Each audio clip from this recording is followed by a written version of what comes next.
सांगमाने जेमिति प्रकृति आमको भल एवं खराब समय आसिबा पूर्वरु किछि विशेष संकेत देई थाए, ठीक सही परी भगवान शिवशंकर निजर भक्त मानकु अनेक संकेत देई थांती। भगवान शिव तांका भक्तंका पूजा पाठरे खूब शीघ्र प्रसन्न होई थांती। सेइथिपई तांकु भोला बाबा मध्य कहा जाए। भगवान जो भक्तंका उपरे प्रसन्न हुंती तांकु स्वप्न रे देखा देई थांती किंबा किछि संकेत माध्यम रे निजर अस्तित्व को से जाहिर करि थांती। एही सबु संकेत माध्यम रे महादेव निज भक्तंकु जणाई थांती कि एबेठारु तांका भक्त मानकर दुखर दिन गुड़िक समाप्त हेब, धन संबंधी समस्त असुविधा दूर होई जिव। भगवान शिवशंकर स्वप्न किंबा किछि संकेत माध्यम रे निज भक्त मानकु जणाई थांती कि से प्रसन्न अछंती। आज एही वीडियो रे मु सही परी 15टी संकेत विषय रे कहिबी। सबु किछि जानिबा पई वीडियोटी को स्किप न करी शेष पर्यंत निहाती देखंतु एवं चैनल टी को सब्सक्राइब करी श्रद्धा और भक्तिर सह कमेंट बॉक्स रे हर हर महादेव निश्चय लिखंतु।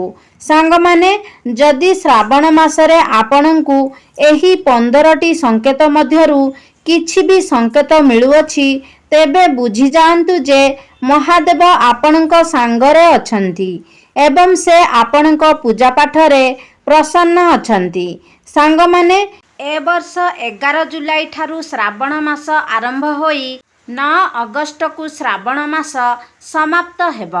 सांग माने जदि आपण स्वप्न रे कौनसी देवादेवी को दर्शन करुछंती तो एहार अर्थ आपण निज जीवन रे थिबा समस्त समस्यारू मुक्ति पाइबाकू जाउछंती। सांग माने स्वप्न रे बेले बेले एमिति किछि जिनिस आमे देखू जहा भविष्यत रे किछि घटना घटिबार संकेत देई थाए। जदि आपणकू स्वप्न रे भगवान शिवंक सह जड़ित किछि वस्तुर दर्शन हेउछि तेबे एहार सीधा सीधा अर्थ जे भगवान शिवंक आशीर्वाद आपणक उपरे रहिछि। मनुष्य सह घटिबाकू जाउथिबा किछि घटनार संकेत भगवान स्वप्न माध्यम रे देइथांती। जदि खराब दिन समाप्त हेबार अछि तेबे आपणकू किछि संकेत मिलिथाए एवं जदि किछि संकट आसीबार अछि तेबे मध्य भगवान आपणकू किछि संकेत देइथांती। एबे चालंतु जानिबा स्वप्न रे केउ सबु संकेत मिलिबा अत्यंत शुभ होइथाए। जो व्यक्ति को एही 15टी संकेत मिलिथाए तेबे से बुझिजिबा दरकार जे महादेव तांको पूजा पाठरे अत्यंत प्रसन्न अछंती एवं आपणकू धनवान हेबारू केही भी अटकाई पारिबे नाही। नंबर 1 हेउछि जदि षंढ आपणक घर को श्रावण मासरे आसी थाए तो एहार अर्थ महादेव आपणक पूजारे प्रसन्न अछंती। षंढ को नंदी महाराज मध्य कहा जाए। नंदी हेउछंती भगवान शिवंकर वाहन। नंदी को भगवान शिवंकर द्वारपाल मध्य कहा जाए। नंदी को बुद्धि और ज्ञानर प्रतीक माना जाए। शिव मंदिर बाहरे नंदी महाराज सर्वदा विराजमान होइथांती किंतु जदि श्रावण मासरे नंदी महाराज आपणक गृह को आसुछंती तेबे एहार सीधा अर्थ जे महादेव आपणक उपरे संतुष्ट अछंती। तेणु जदि श्रावण मासरे नंदी आपणक घर को आसंती तेबे तांकू तिलक लगाई किछि मिठा जिनिस निश्चय खुआइबे। नंबर 2 जदि श्रावण मासरे कौनसी भी दिन आपणकू स्वप्न रे शिवलिंग दर्शन हुए तेबे आपण बुझी जांतु जे आपणक दुखर दिन समाप्त हेबाकू जाउछि। भगवान आपणक पूजा पाठरे अत्यंत प्रसन्न अछंती। तेणु शिवंकू निष्ठार सह पूजा निश्चित करंतु।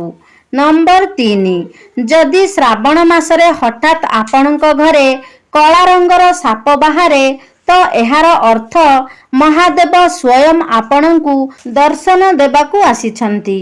एमितिरे से साप को मारिबे नाही, ताकू घौड़ाई देबे। श्रावण मासटी अत्यंत पवित्र मास अटे। महादेवंक पूजा पाठ पई ଏହି ମାସଟିକୁ ସର୍ବଶ୍ରେଷ୍ଠ ମାନାଯାଏ। ଏହି ମାସରେ ମହାଦେବ ଧରାପୃଷ୍ଠରେ ଅବତରଣ କରନ୍ତି। ସ୍ୱପ୍ନରେ ଯଦି କେହି ମନ୍ଦିରରେ ନାଗନାଗୁଣୀର ଯୋଡ଼ା ଦେଖିବାକୁ ଅତ୍ୟନ୍ତ ଶୁଭ ମାନାଯାଏ।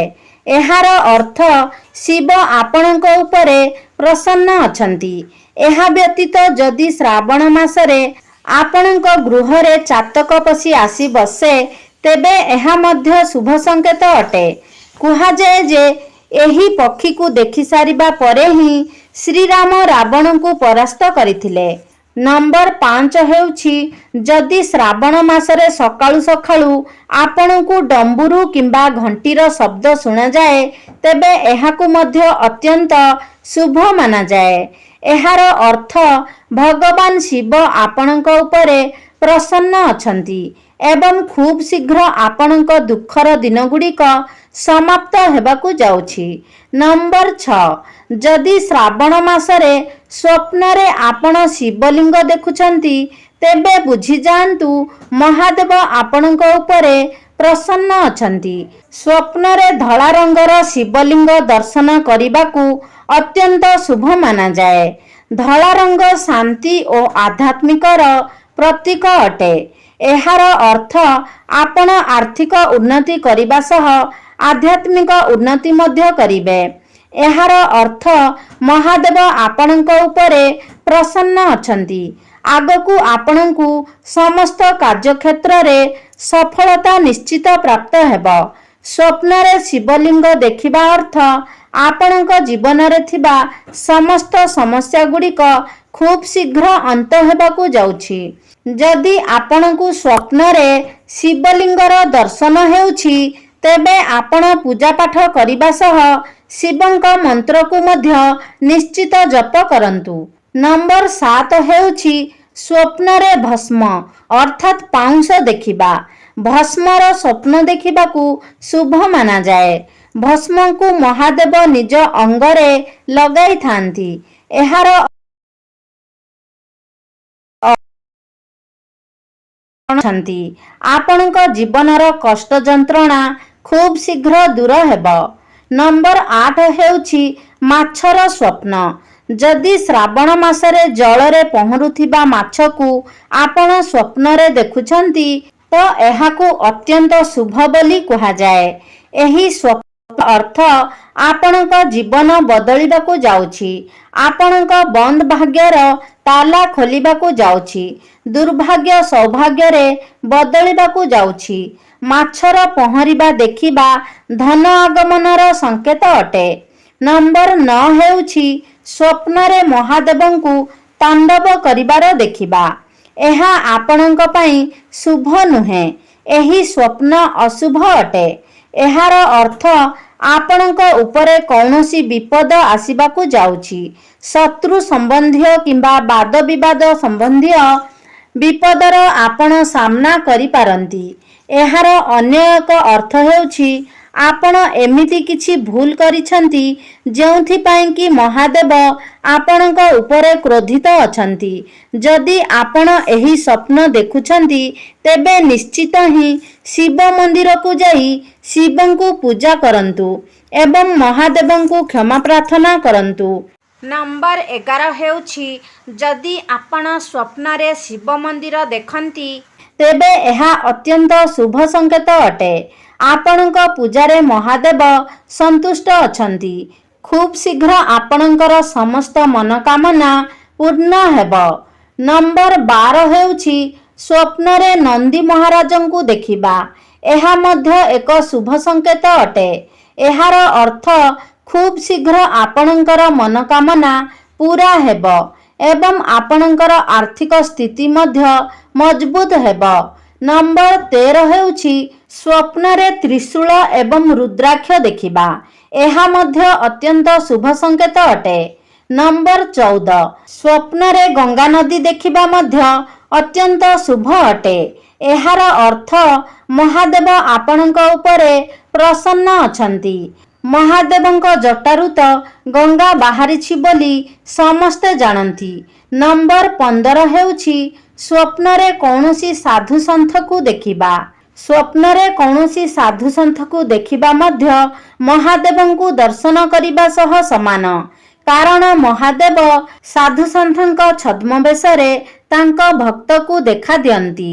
ତେବେ ସାଙ୍ଗମାନେ, ଆଶା କରୁଛି ଆଜିର ଭିଡ଼ିଓଟି ଆପଣମାନଙ୍କୁ ନିଶ୍ଚିତ ଭାବରେ ଭଲ ଲାଗିଥିବ। ଯଦି ଭଲ ଲାଗିଛି ତାହେଲେ ଲାଇକ୍ କରନ୍ତୁ, ସେୟାର କରନ୍ତୁ। ଆମ ଚ୍ୟାନେଲକୁ ଯଦି ସବସ୍କ୍ରାଇବ୍ କରିନାହାନ୍ତି ତାହେଲେ ସବସ୍କ୍ରାଇବ୍ କରିଦିଅନ୍ତୁ ଏବଂ କମେଣ୍ଟ ବକ୍ସରେ ହର ହର ମହାଦେବ ନିଶ୍ଚୟ ଲେଖନ୍ତୁ।